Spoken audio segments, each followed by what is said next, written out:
Good morning. My name is Violet King, and I'm an urban farmer here in Washington, D.C. And today I'm going to share the story about how I got into urban agriculture.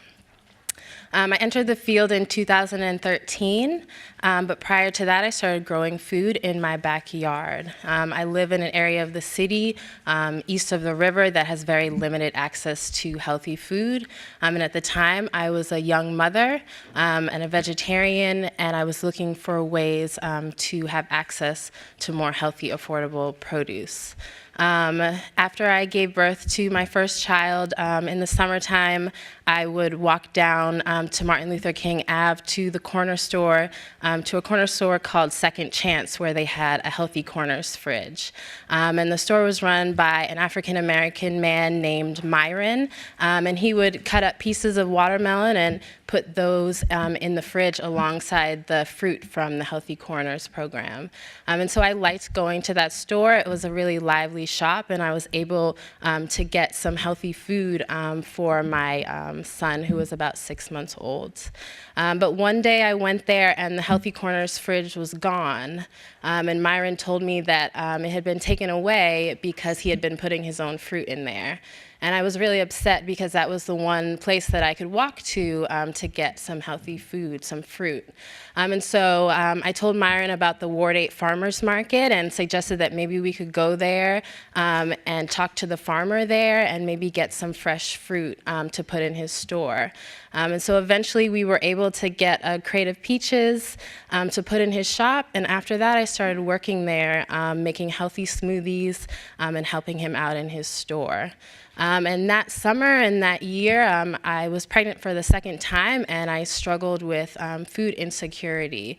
And so I got involved in the food system because I know what it's like to be a mother and have children and to have limited access to healthy food. A year after that, I got a job working at a plant store, and I learned how to take care of plants. And I also learned about CSAs for the first time. And when people didn't come pick up their share, I was able to take a box home with me. And I was introduced to all different types of fruits and vegetables that I had never eaten before. And it was a great way for me to be able to feed my family. And so one day a woman came in and she asked if she could have a CSA Pickup Site there. But I told her that we already had one, but if she was willing to open one in Anacostia, that I knew some people who would be interested. And so she agreed, and she said that if I could get 10 people to sign up, that she would have a site there. And so I talked to some of the other families that I knew and advertised on social media, and talked to Myron, and his store became the pickup site for the CSA. And so we were able to get a few CSA pickups going, and it felt really good to be providing healthy food options for the families that I knew in my community. And then after that, that winter, I was in Fort Worth, Texas, in an area called Stop 6, where my grandmother lives. And walking around that neighborhood, it was even more of a food desert than Anacostia. And that's when I decided that I wanted to be a farmer.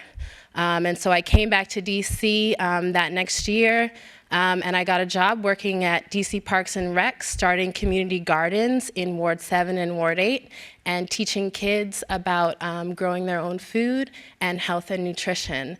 And I've been working in urban agriculture ever since then. Previously, before becoming the farm manager at Dreaming Out Loud, I managed an urban farm in Ward 8 called the Arc Farm.